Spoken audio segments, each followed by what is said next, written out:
الحمد لله وكفى وسلام على عباده الذين اصطفى لا سيما على خاتم الرسل وخاتم الأنبياء وعلى آله وصحبه الأصفياء والأتقياء والأزكياء. أما بعد فأعوذ بالله من الشيطان الرجيم.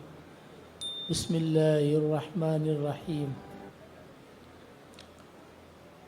وعد الله الذين آمنوا منكم وعملوا الصالحات ليستخلفنهم في الأرض كما استخلف الذين من قبلهم وليمكنن لهم دينهم الذي ارتضى لهم وليبدلنهم من بعد خوفهم أمنا يعبدونني لا يشركون بي شيئا ومن كفر بعد ذلك فأولئك هم الفاسقون. صدق الله العظيم. اللهم صل وسلم وبارك على سيدنا ومولانا محمد وعلى آله وصحبه كما تحب وترضى عدد ما تحب وترضى. گرامی قدر حضرت مختوم مکرم امیر مرکزیہ دامت برکاتہم العالیہ، دیگر حضرات علماء کرام اور میرے عزیزو برادران اہل سنت والجماعہ،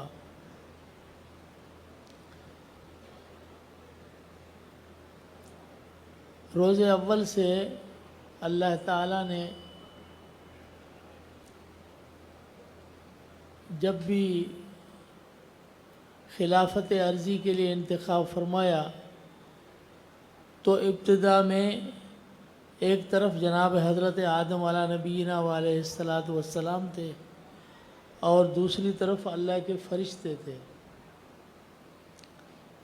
اب دونوں میں اللہ تعالیٰ نے خلافت عرضی کا استحقاق جناب آدم علیہ الصلاۃ والسلام کو عطا فرمایا قوت علمیہ کی صلاحیت کی وجہ سے. یہ کائنات کی ابتدائی ہے اور وہاں پر یہ دو جماعتیں تھیں.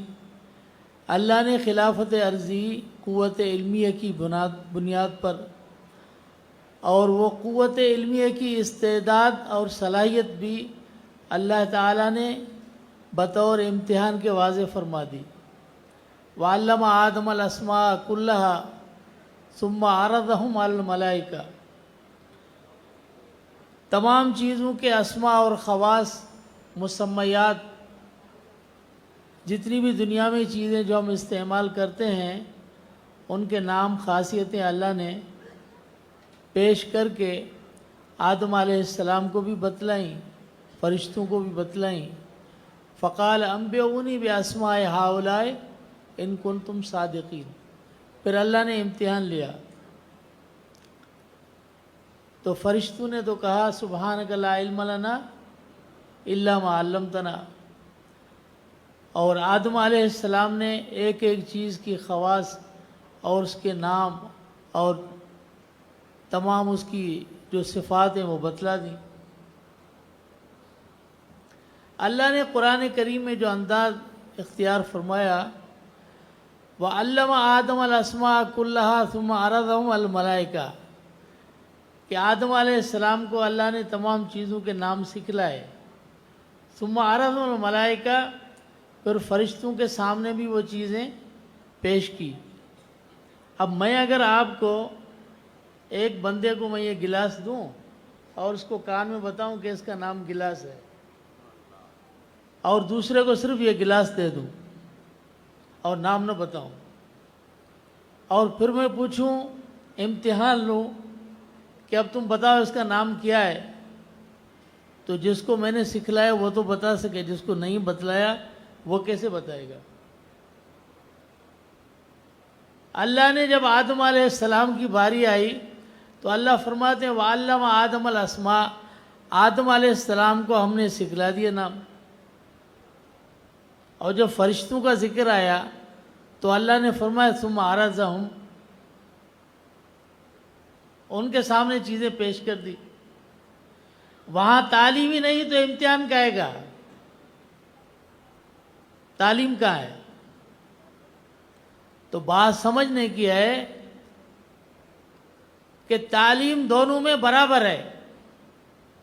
جس طرح لوگوں کی قسمیں ہوتی ہیں، ایک کے اندر خاص قسم کی استعداد ہوتی ہے، صلاحیت ہوتی ہے، اور بعض میں وہ استعداد صلاحیت نہیں ہوتی. ایک ہی مسئلہ اگر اس پوری جماعت کو سمجھا دیا جائے تو جن کے اندر استعداد اور صلاحیت ہے ان کے لیے وہی چیز تعلیم بن جائے گی، اور جن کے لیے استعداد اور صلاحیت نہیں ہے ان کے لیے وہی چیز صرف عرض بن جائے گی، پیش بن جائے گی. تعلیم تو سب کے لیے ہے، لیکن اپنی اپنی صلاحیت ہے. تو اللہ نے یہ علمی استعداد خاص چیزوں کی جو خاص مادوں کے ساتھ ہے، یہ اللہ نے صرف آدم علیہ السلام کی ذات کے ساتھ رکھی. اور فرشتوں میں جو صلاحیتیں ہیں وہ اور قسم کی ہیں. اور یہ بھی جو فرشتوں نے کہا سبحانک لا علم لنا الا ما علمتنا، ہم بھی کبھی کبھی کہتے ہیں جب بیان کرتے ہیں سبحانک لا علم لنا الا ما علمتنا، ہمارا کہنا فرشتوں کا کہنا دونوں میں فرق ہے. فرشتوں کا کہنا یہ تفویض علم نہیں ہے کہ نہیں ہمیں تو پتہ ہے لیکن آپ جانتے ہیں سبحانک لا علم لنا الا ما علمتنا، یہ بیان واقع ہے. فرشتوں کو ان چیزوں کا علم تھا ہی نہیں، تو فرشتوں کا کہنا یہ بیان واقعی ہے. اور اگر ہم میں سے کوئی عالم کہتا ہے تو یہ تفویض علم ہے. سبحانک لا علم لنا الا ما علمتنا، علم ہے جو آپ نے سکھلایا، یہ تفویض علم ہے.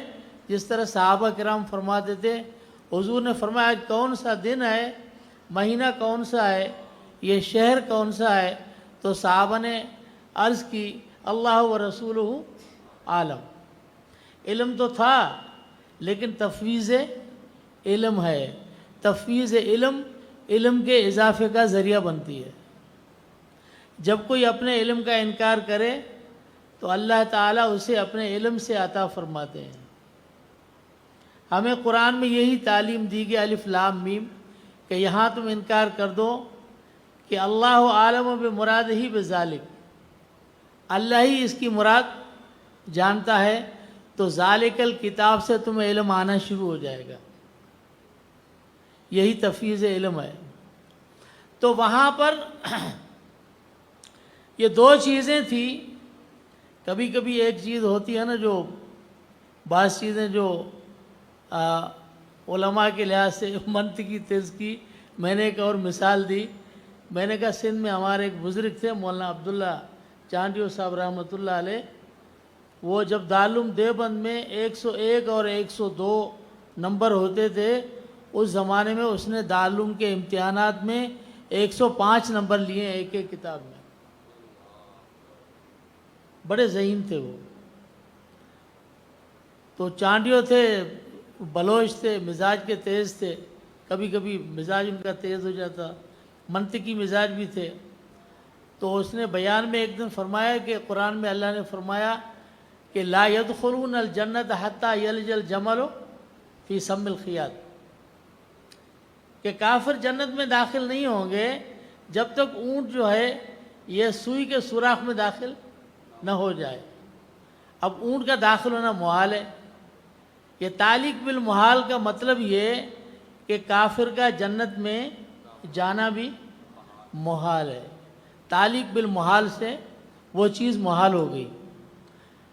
اب حضرت چونکہ منطقی مزاج کے تھے تو اس نے خود ہی ایک سوال اٹھایا. فرمایا کہ اللہ تعالیٰ کو یہ طاقت نہیں کہ اونٹ کو اتنا چھوٹا کرے کہ وہ سوئی کے سوراخ سے داخل ہو جائے، یا سوئی کے سوراخ کو اتنا اللہ بڑا کرے کہ اونٹ اس میں چلا جائے. تو یہ تعلیق بالمحال کیسے؟ یہ تو تعلق بالممکن ہے.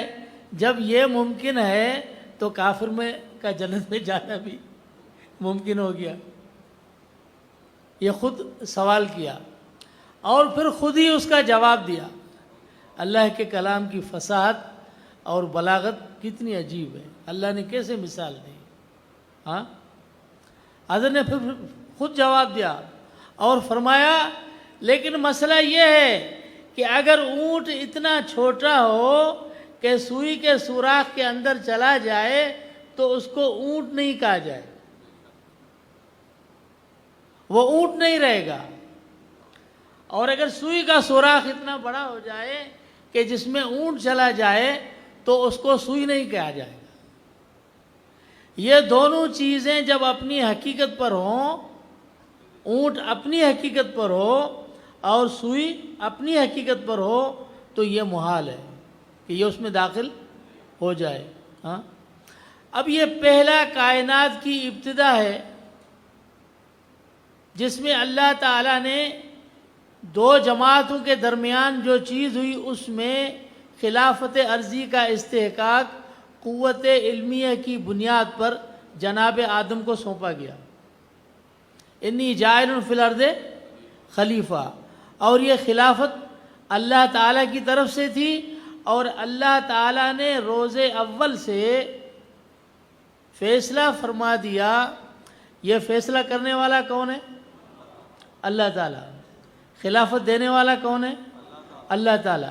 امتحان لینے والا کون ہے؟ اور امتحان میں پاس اللہ نے کس کو فرمایا؟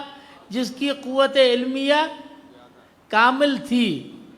اب یہ کائنات کی ابتدا پر اور نبوت کی ابتدا پر نبوت کے اختتام کو قیاس کر لو. جہاں حضور آخری پیغمبر آخری نبی ہیں، حضور رحمت العالمین صلی اللہ علیہ وسلم ہیں، وہاں پر بھی جب حضور کے بعد مسئلہ استخلاف پیش آیا تو اسی قرآن سے اللہ تعالیٰ نے جس کائنات کی ابتدا سے جو مکالمہ، جو مباحثہ اور جو فیصلہ اللہ نے صادر فرمایا، وہی فیصلہ اس قرآن کی بنیاد پر، اس نبوت کے اختتام پر، جناب رسول اللہ صلی اللہ علیہ وسلم کے ختم نبوت کے موقع پر استخلاف کا مسئلہ تم ہی بیان کر سکتے ہو، پیش کر سکتے ہو.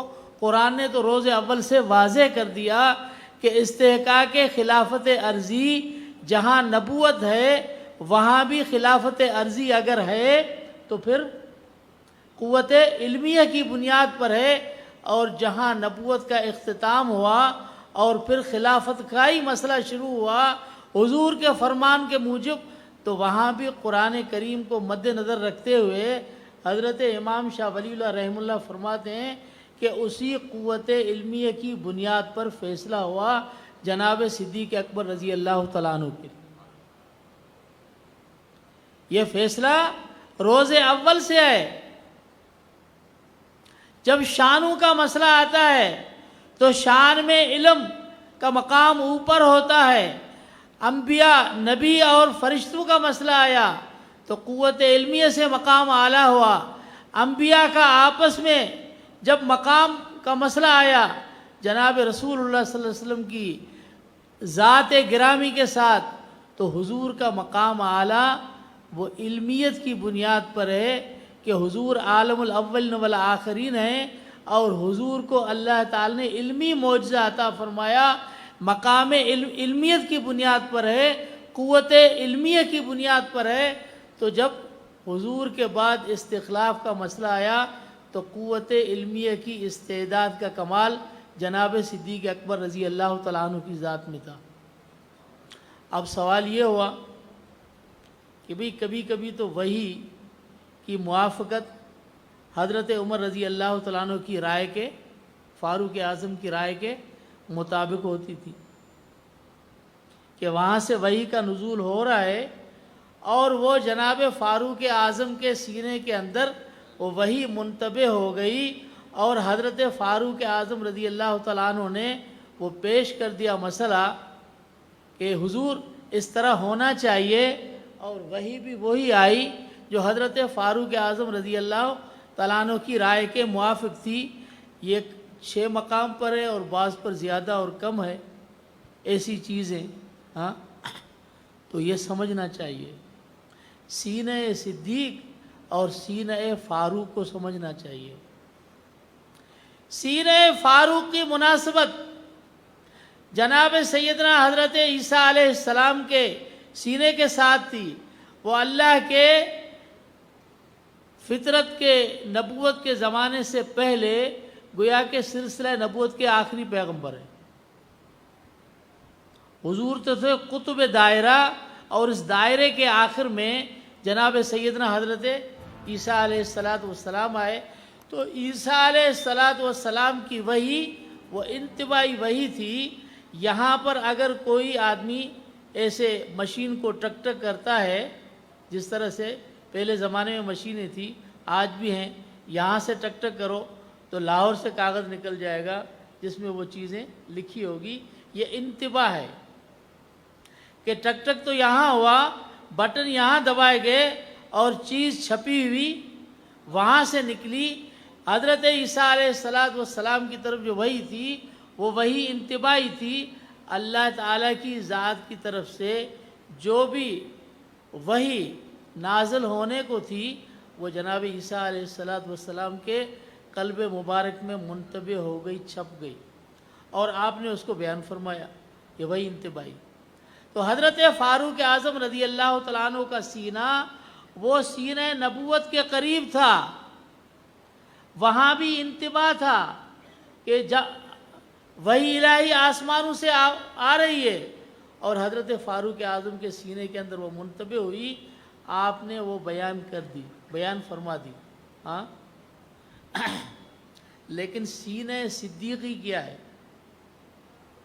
حضرت مجد الفسانی رحمۃ اللہ علیہ فرماتے ہیں کہ حضرت صدیق اکبر رضی اللہ تعالیٰ عنہ کے سینہ اور سینہ نبوت میں فرق صرف الہام اور وحی کا ہے، علوم میں کوئی فرق نہیں ہے۔ جو علوم آسمانوں سے بذریعہ وحی جناب رسول اللہ صلی اللہ علیہ وسلم کو عطا کیے گئے سینے اطہر میں آئے، وہی علوم حضرت صدیق اکبر رضی اللہ تعالیٰ عنہ کے سینے میں بذریعہ الہام کے آئے۔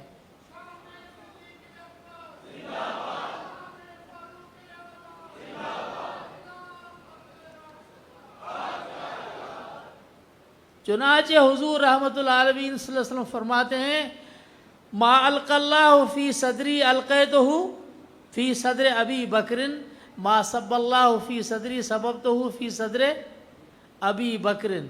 یہ سینہ صدیق تھا کہ پورے کے پورے علوم اس سینے کے اندر سما گئے، لیکن کمال ضبط یہ ہے کہ ساری زندگی بیان نہیں کیے، اور فاروق اعظم نے تو بیان کر دیا۔ کمال تو صاحب ضبط کا ہوتا ہے، جس نے سارے علوم اپنے سینے میں لیے اور خاموش رہے اور بیان نہیں کیا۔ یہ سینہ صدیق کے ضبط کا کمال ہے۔ تو جس سینے میں اتنا ضبط ہو وہ کتنا کمال کا ہوگا ہاں۔ جس طرح حضرت مولانا الیاس رحمۃ اللہ علیہ نے شیخ الاسلام شیخ العرب والعجم حضرت مولانا سید حسین مدنی نور اللہ مرکزہ کے بارے میں فرماتے ہیں کہ جس سمندر سے بحر وحدت سے ایک قطرہ پیا جاتا ہے، حضرت مدنی رحمۃ اللہ علیہ اس کے 7 سمندر طے کر چکے ہیں، اور مجال ہے کہ ساغر چھلک جائے۔ یہ ضبط کا کمال ہوتا ہے۔ تو جس کے سینے میں ضبط ہے وہ صاحب کمال ہے۔ یہی سینہ صدیقی اور سینہ فاروقی میں یہ ہاں۔ تو اللہ تعالیٰ نے قوت علمی اور استعداد علمی، اس کی قوت جو سینہ صدیق میں عطا فرمائی، وہ سینہ نبوت کے سب سے زیادہ قریب ہوتا ہے علم کے لحاظ سے۔ اس لیے استحقاق خلافت بھی جناب صدیق اکبر رضی اللہ تعالیٰ عنہ کی۔ اب جو کہتے ہیں کہ جس طرح حضرت نے فرمایا وہ کہتے ہیں وصی رسول اللہ، علی حضرت علی حضور کے کیا تھے؟ وصی تھے. اور آگے بھی کچھ کہتے ہیں وَخَلِيفَتُهُ بلا فصل. میں نے کہا یہ تو ایک ایسی مشاہدے والی چیز ہے جس کا کوئی آدمی انکار نہیں کر سکتا کہ کوئی ایک بندہ میرے ساتھ بیٹھا ہوا ہے اور اس کے ساتھ دوسرا شخص بیٹھا ہوا ہے، تو بلا فصل آپ کس کو کہیں